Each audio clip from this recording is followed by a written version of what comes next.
Hey everyone, welcome to Edureka's YouTube channel. My name is Wajiha and today I'll be taking a session on arrays in Python. So I hope everyone's ready to head start this session. So let's move on. In this session today guys, I'll be covering the following topics. First of all, I'll be explaining what exactly is an array.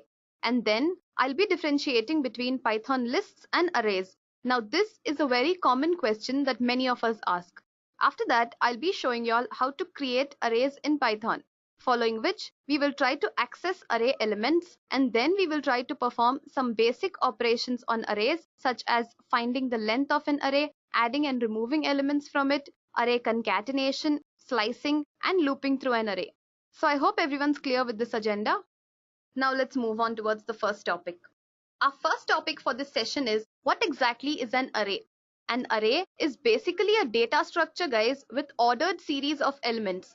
Any variable that is declared as an array can hold more than one value at the same time. All values in an array have a particular address which is specified by its index number. Here, as you can see on the screen, I've declared a variable a as an array and I've stored values from 1 to 100 in my array which is a. Also make a note of the index values. Indexing always starts from 0 and not from 1. Therefore, a of 0 holds 1, a of 1 holds 2, a of 2 holds 3, and similarly a of 99 holds 100. When the length of my array is n, the index value will be n minus 1. It is always 1 less than the length of the array. So I hope you're clear with this topic. Anil has a question. He asks, what does ordered series of elements mean?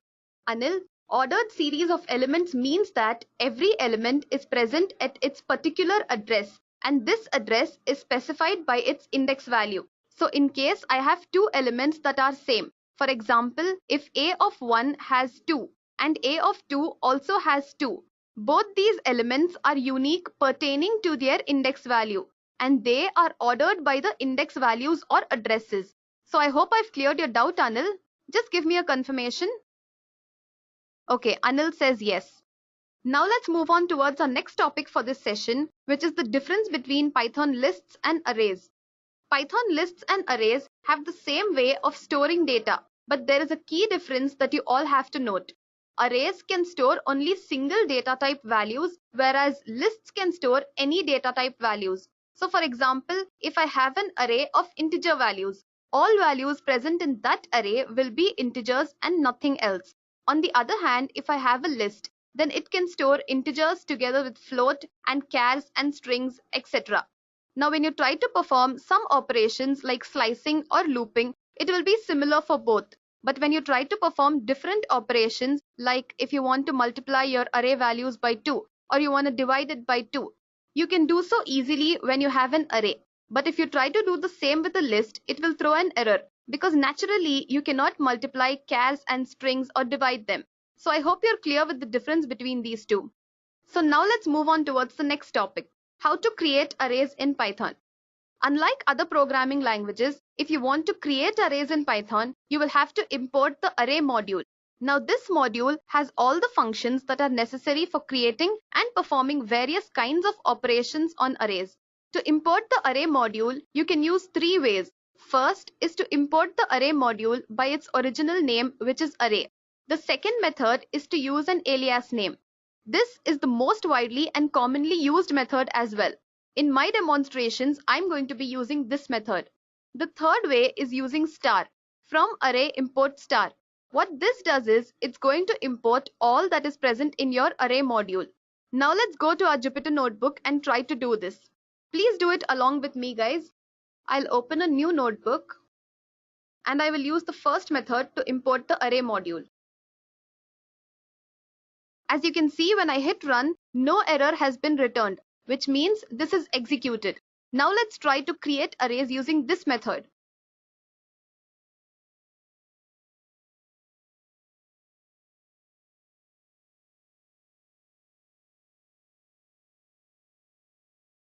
As you can see over here, I've created an array A using the first method.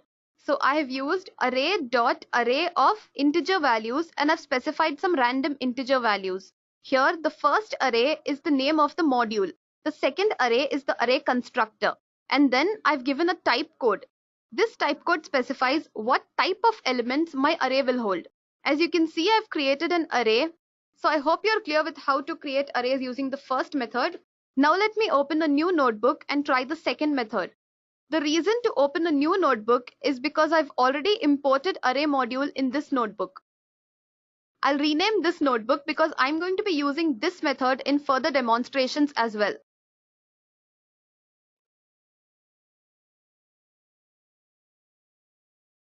As you can see over here, when I use import array as ARR here is my alias name.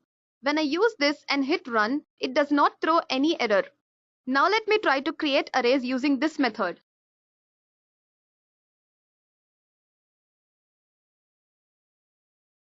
I'm using int as my data type. You can use any data type of your choice.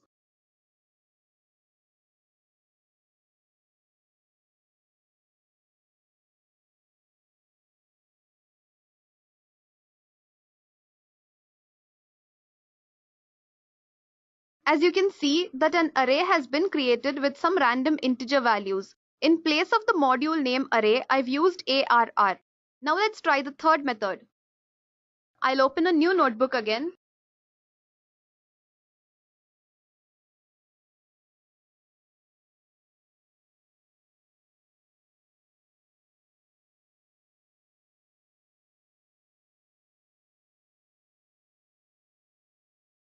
As you can see over here, when I'm creating arrays using the third method, I've just specified the constructor name and then the type code and the value list.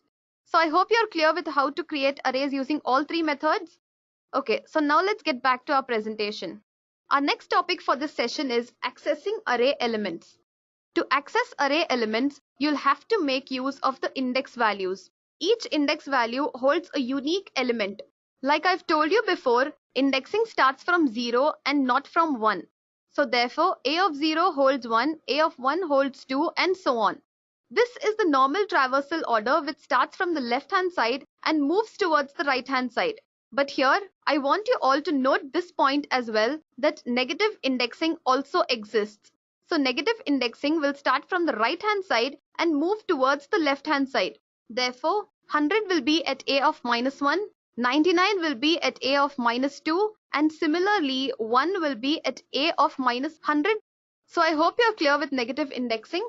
Now let's go to our Jupyter notebook and try to access some array elements.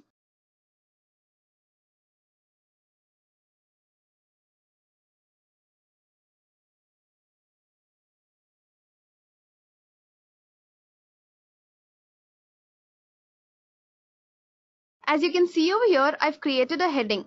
To create a heading, all you have to do is go to code, select heading, and prefix your text with the number of hashes based on the heading level you want. So if I want H1, I will use 1 hash. If I want H2, I will use 2, and so on. Here I've created a heading of H1, so I prefixed my text with 1 hash. Now let me try to access some array elements. As you can see over here, when I access A of 2, my output is 3.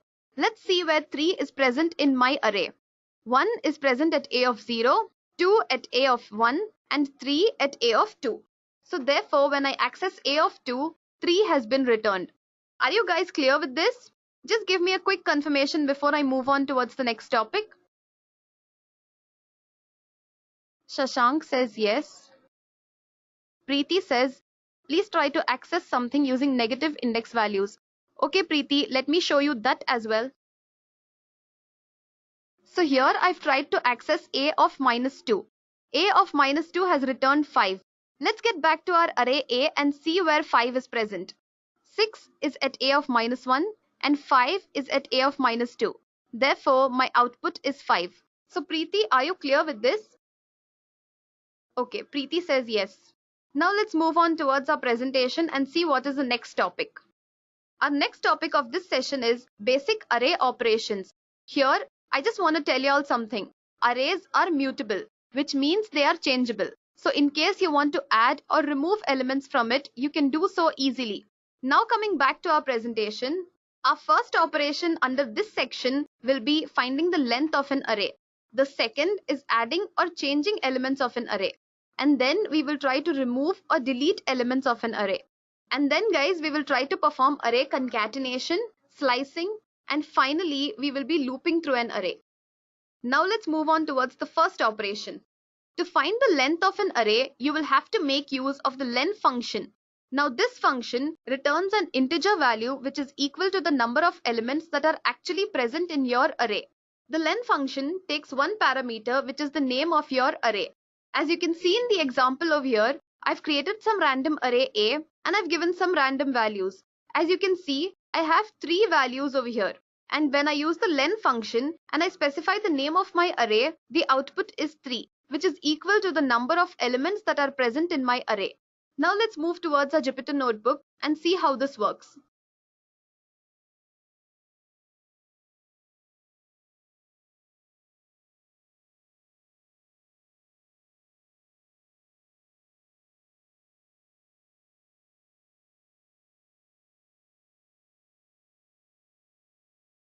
As you can see over here, when I use the len function and I've given the array name which is A, an integer value is returned which is 6. 6 is the number of elements that are actually present in my array which is A. Okay, so I hope you're clear with this. So our next operation is adding elements to an array. In case you want to add elements to an array, you can do so using the append, extend or the insert function. The append function is used when you want to add an element to the end of your array. The extend function is used when you want to add more than one element to the end of your array. The insert function specifically adds a new element to a particular position in the original array. Let's have a look at a small example of these three. As you can see on the screen, I've created some random array A and then I've used the append function and I've given the value that I want to add to my array. As you can see in the output, 3.4, which is the value I've specified to the append function, has been added to the end of my array which is A. And then I've used the extend function. Please make a note over here that when you use the extend function, you will have to specify the values between square brackets. If you don't use the square brackets, it will throw an error. I've given 3 new values and all 3 values have been added to the end of my array. And then I've tried to use the insert function. Over here, I've specified the index number as 2 and the value to be inserted at that position as 3.4. As you can see in the output, 3.4 has been inserted at C of 2. Now let's go to our Jupyter notebook and we'll do the same.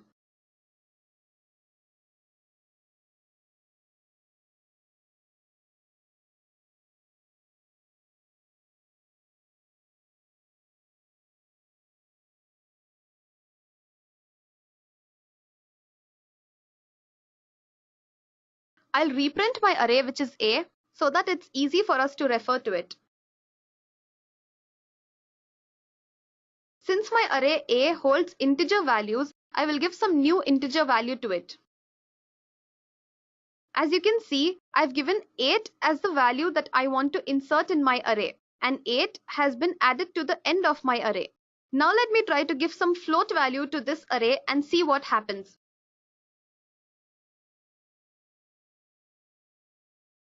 As you can see, when I try to append some float value, it gives me a type error. Therefore, I can add only those values which is specific to the type of elements that are present in that array. Now let me try to use the extend function.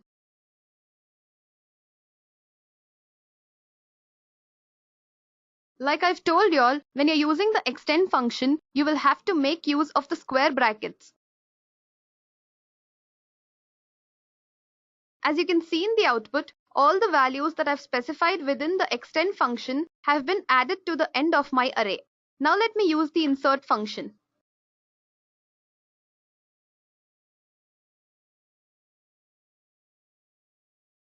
I've used the insert function and the first parameter I've specified is the index value and the second is the element to be inserted at this index position. So at index value A of 2, 6 will be inserted. As you can see in the output, 6 has been inserted at A of 2. So I hope you're clear with how to add elements to an array. Now let's move on towards the next operation. Our next operation is removing elements of an array. In case you want to remove elements from an array, you can make use of the pop or the remove function. The pop function removes the element and returns it, whereas the remove function will remove it but it will not return it. The pop function can either take no parameters or one parameter. The parameter it takes is the index value of the element to be removed. If you do not specify any parameter, it will remove the last element from the array. The remove function takes one parameter, which is the element to be removed itself. Now let's have a look at a small example of this. As you can see on the screen, I've created some random array A and then I've used the pop function without specifying any parameter. As you can see in the output, when I do not specify any parameter, the last value present in my array has been popped and returned as well. Second time, I've used the pop function and I've given some index value. Now this pop function will remove the element that is present at this index position. As you can see, it has removed 3.1 and returned it as well. After that, I've used the remove function. Like I've told you before, the remove function takes one parameter, which is the element to be removed. And you can see in the output that the remove function has not returned any value. After that, I've printed my array. And you can see all the values that are removed using these two functions are no more present in the array A. Now let's go to our Jupyter notebook and do the same.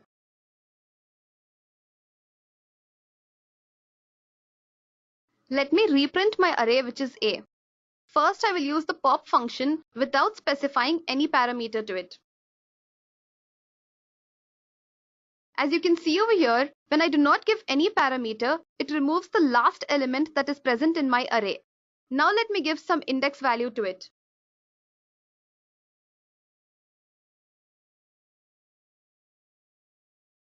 I'll reprint my array A because I've removed an element from it.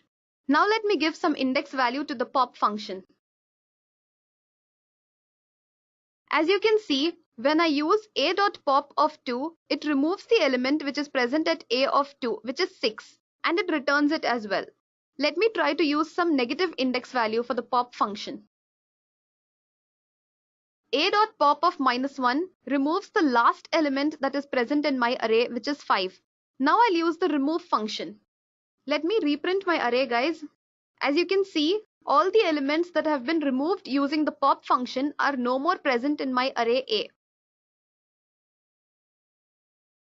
Like I've told you before, when using the remove function, you will have to specify the element that is to be removed. Here, let me remove 8 because there are two occurrences of 8, and let's see what the remove function does. When I hit run, remove function does not return anything.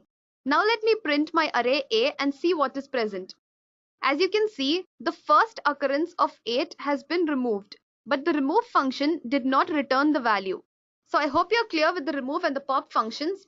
Now let's get back to our presentation and perform the next operation. Our next operation is array concatenation. Concatenation means joining. So in case you want to join different arrays, you can make use of the plus symbol. As you can see on the screen, I've created some random array A and B, and then I've created some random array C, which is empty. Also make a note that all three arrays have the same type code. And then I've concatenated A and B into my empty array, which is C. As you can see in the output, all the elements present in A and B have been concatenated into my array C. Now let's go to our Jupyter notebook and perform array concatenation.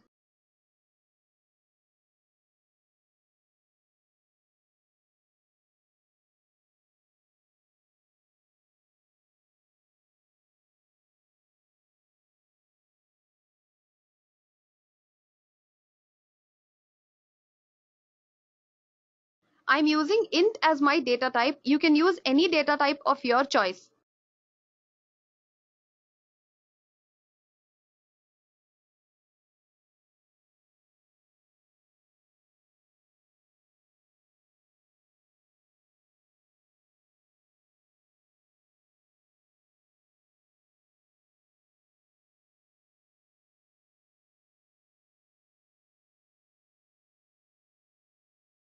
To create an empty array, all you have to do is specify the type code and leave the value list empty.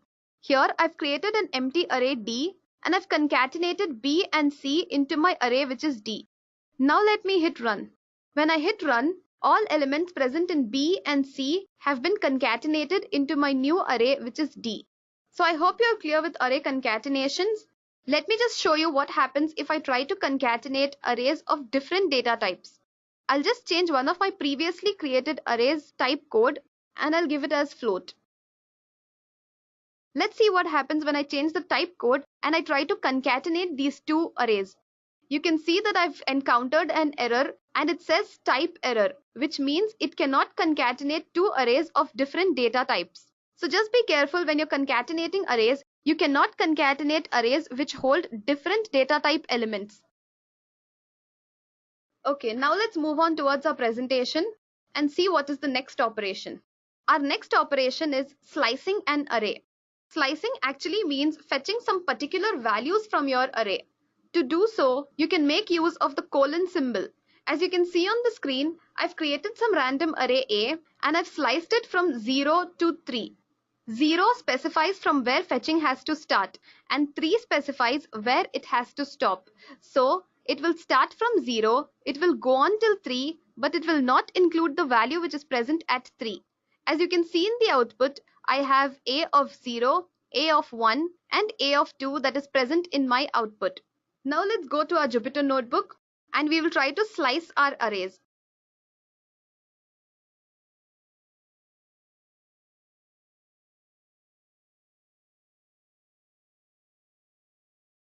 I'll reprint my array D over here and then I will try to slice it. As you can see, I've sliced my array from 0 to 5. So it will start from index number 0, it will go to 5, but it will not include the value which is present at index number 5. You can also see the same in the output over here. Let me try to use some negative index value. My output when I use 0 colon -2 contains all the values between 0 and -2, but it will not include the value which is present at -2. Okay, so I hope you're clear with this topic. Just give me a quick confirmation before I move on. Okay, Anil says yes. Shashank has a question. He asks, what does ::(-1) mean? Shashank, unlike what many of us think, ::(-1) does not reverse my array, but it prints a reversed copy of my array. So let's try to do this over here. As you can see, all the elements present in array D have been reversed. Now let's print our array which is D. The original array D is the same, but ::(-1) has reprinted a reversed copy of my array which is D. This method is actually not preferred because it exhausts the memory. So I hope I've cleared your doubt, Shashank. Just give me a quick confirmation. Okay, Shashank says yes. Now let's get back to our presentation and perform the last operation of this session, which is looping through an array. You all might be familiar with these two loops, which is the for and the while loops. The for loop iterates over the items of an array specified number of times, whereas the while loop iterates until some condition is met or some condition is true. When you're using the while loop, you will have to keep three things in mind. One is initializing your iterator. Second is to specify a condition. Third is to increment your iterator. Remember that if you do not increment your iterator, your while loop will go on forever. Let's see a small example of this. As you can see on the screen, I've created some random array A, and then I've used the for loop to loop through my array A. I've used for x in A print x, which means go to every element that is present in A and print it. Let's try to do the same on our Jupyter notebook.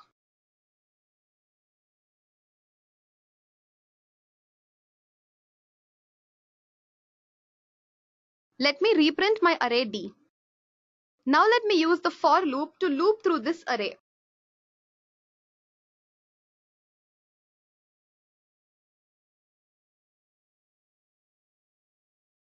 For x in A, print x, which means go to every element in D and print it.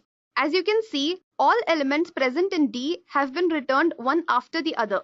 Now let me try to slice this array and print specific elements.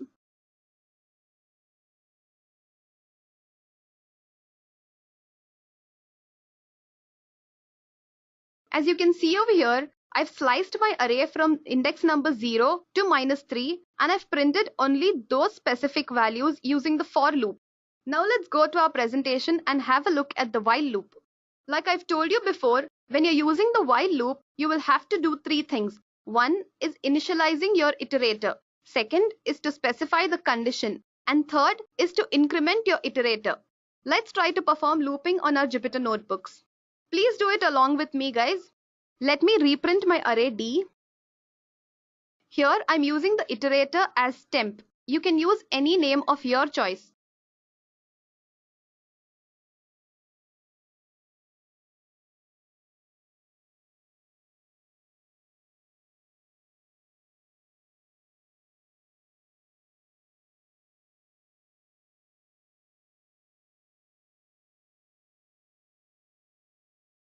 As you can see over here, I've initialized my iterator to 0 and then I've specified a condition wherein I have told whenever the value of my temporary variable is less than d of 2, then print that value. And then I have iterated the value of temp. I can also use temp plus equal to 1, which is same as temp equal to temp plus 1. Now let's try to use the while loop using the len function. Here I will use my array A. So let me reprint it over here.